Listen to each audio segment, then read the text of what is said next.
What's up YouTube, Cryptic TCG coming at you today with another deck profile. Today we're going to be showcasing Yubel. Infinite Forbidden is just officially released by the time you're watching this, and Yubel is one of the decks that benefits the most out of it, and I think is going to be one of the best, if not the best deck after the ban list that we get in late August. So this is the list that I'm going to be playing for the upcoming format. I prefer this over Snake Eye. Obviously Snake Eye is going to be more of a target on the ban list. This obviously might take 1-2 hits, but overall I think after everything is said and done, this is going to be the deck that's going to be the most well off, and it's the deck that you're probably going to be seeing the most of. So to start off the list, we're playing 3 Samsara Lotus, 1 card starter, best card in the deck to open, Hand Trap Magnet. Normally as soon as this hits the board, this is just how they're normally stopping your plays. Graveyard effect in the end phase, summon yourself back if you control OG Yubel. Gives you an interruption on board, so it's just something to keep in mind with it. Next we are playing the 3 Spirit. I have tested this with 2. I think 3 overall is just the best ratio for it, because you want to have as many access to Yubel monsters as possible for you to just hard make Phantom if you're opening hand, just so your overall plays resolve. So opening multiple of this is not a bad thing, and obviously you just want more dark targets for Nightmare Pain. So 3 Spirit. Next for the Beckoning Beasts, we're only playing 2. Originally I was playing 3 of this and 2 of the spell, but I flipped the ratios around. I think it's a lot better to open the spell than open this, because with the spell at least gives you follow up with the Resurrection and the add back of continuous spell as well if they out your Nightmare Pain.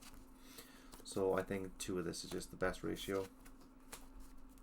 Then we're playing the 1 Chaos Summoning Beast to go with this, just to make this a 1 card combo with this.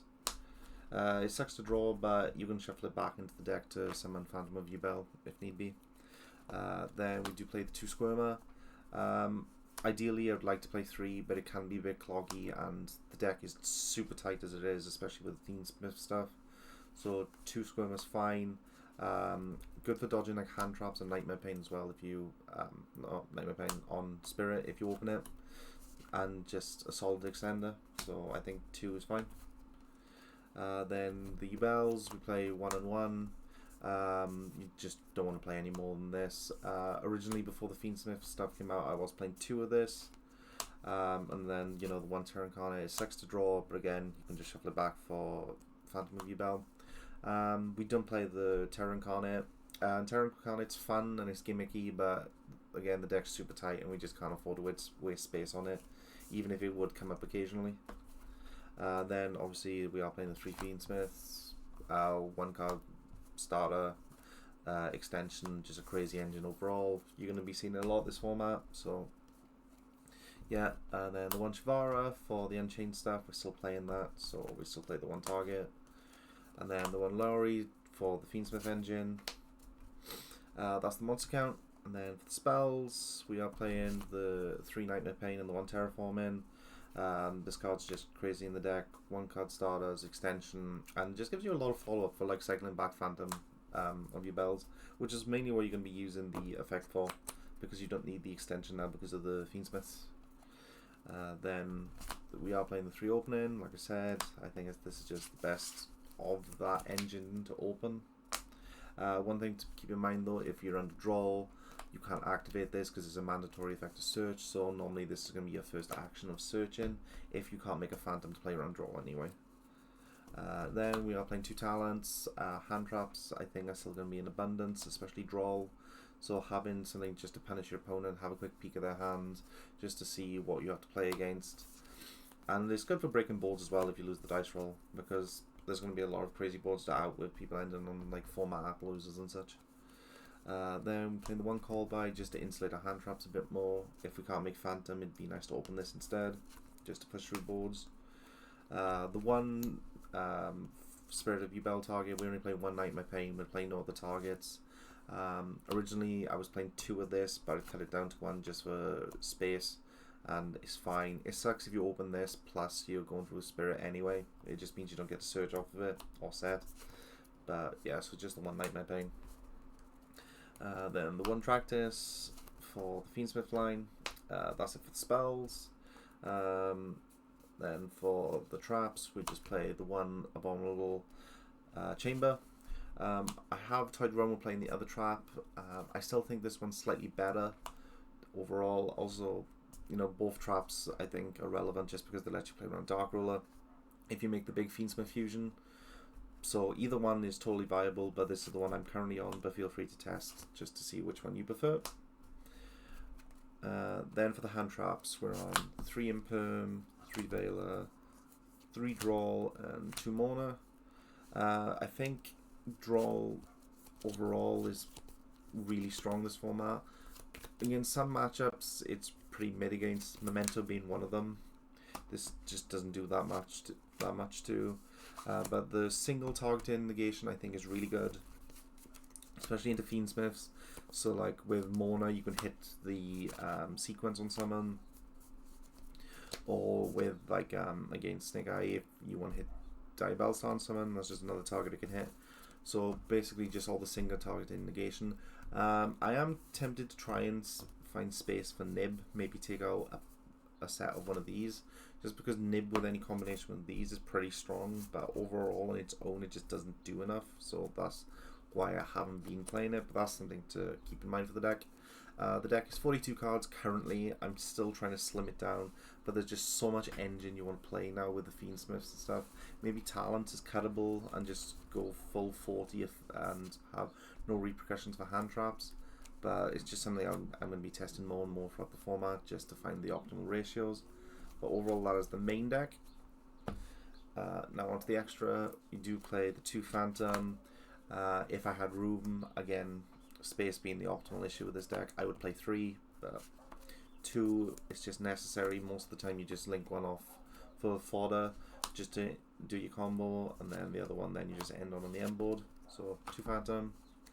Then the Unchains, so we do play the 1 Yama, the 1 Rage. Unlike Bill's pre-Fiendsmith, we're not playing Abomination or Anguish, we just can't fit them in, but you still play these because this is just part of your combo to extend, and this is just a nice piece for the end board. Then for other Link 2s, we're playing the 1 Little Knight, 1 McCraker.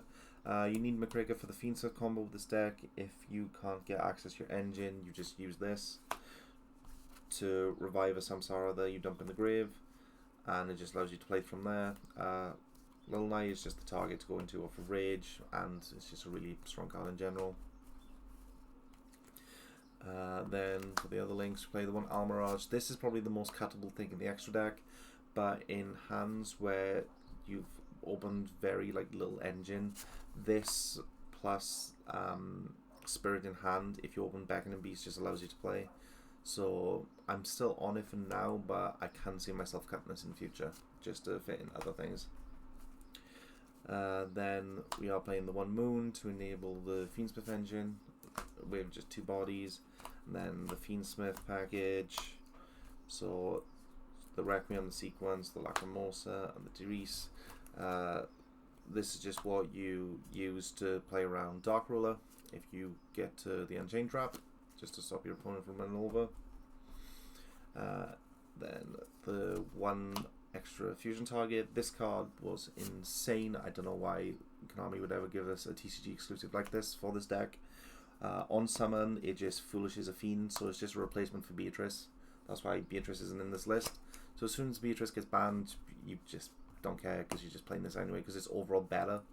You don't need to go into Lacrimosa to do this. You can just straight up summon this instead, and then foolish the Samsara that way, and then just use Sequence in this to make the McCraker.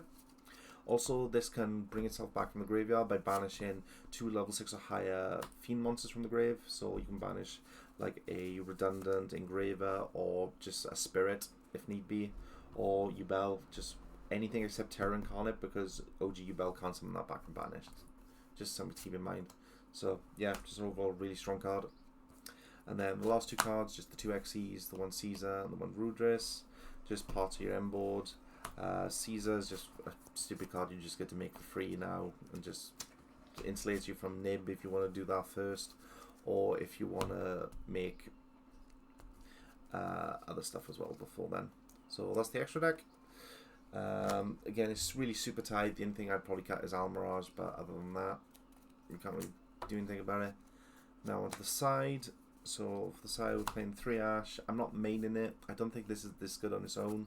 The only matchup this is really strong against is, ironically, Yubel, to just like hit the Samsara. Memento is really good too as well, because it stops them dodging with like Bone Party.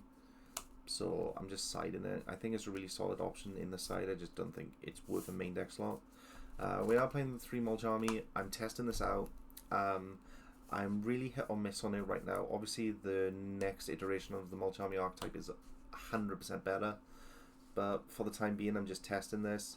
Overall, it's underperforming and it might be cut, especially against Memento. They can do the entire line without even summoning into this. If you just do this in draw phase, so you don't even get 1 draw, so you just hand rips up for 1 basically. Snake Eye, you get like 1 or 2 draws out of, depends on how much they want to play around this. Sometimes they'll just give you draws just because it makes their boards more optimal. But yeah, it's overall it's underperforming right now, but we'll see when more testing. Then the back row removal, we're on the 3 Cosmic, 1 Duster. Back row is always scary. Standex, Lab, Mento again for all the back row that they end on as well. Just stuff to answer that. We are on the 3 Dark Ruler. I don't think board breakers are that great right now, but I think this is the best one if you were to play them, and I'm testing it. Because even against Yubel, if they play around it, you're still forcing 2 pieces of interaction from them just for 1 card, which, even though it's not doing anything for a value trade, it puts you up slightly. Against other boards then that can't play around this, it just allows you to push through. Even in Snake Eye, this is just mainly for like dealing with stopping them making Appaloosa, because this deck will struggle against a 3-mat or a 4-mat Appaloosa if you can't get Phantom access. So it's just something to help you push through boards a bit more. And then the last 2 is 1 Change of Heart, 1 Talent, so we're siding the 3rd Talent. And then Change of Heart, this was just the 15th slot, and I think it's the best 1-of card that you can put on your side right now. Especially if your opponent ends on a 4-mat Appaloosa and they don't have any spell trap negation. You just do this to target it, and then it just removes the 1 problem for you. So overall, that's the list. I think this deck is going to be super scary in the next format, and it's going to be something that a lot of people are going to be seeing a lot of overall. But yeah, this is what I'm going to be playing for the next format, and I think it's going to be a really good deck. Hope you all enjoyed the video. Like, comment, subscribe, and I will see you in the next one. Peace.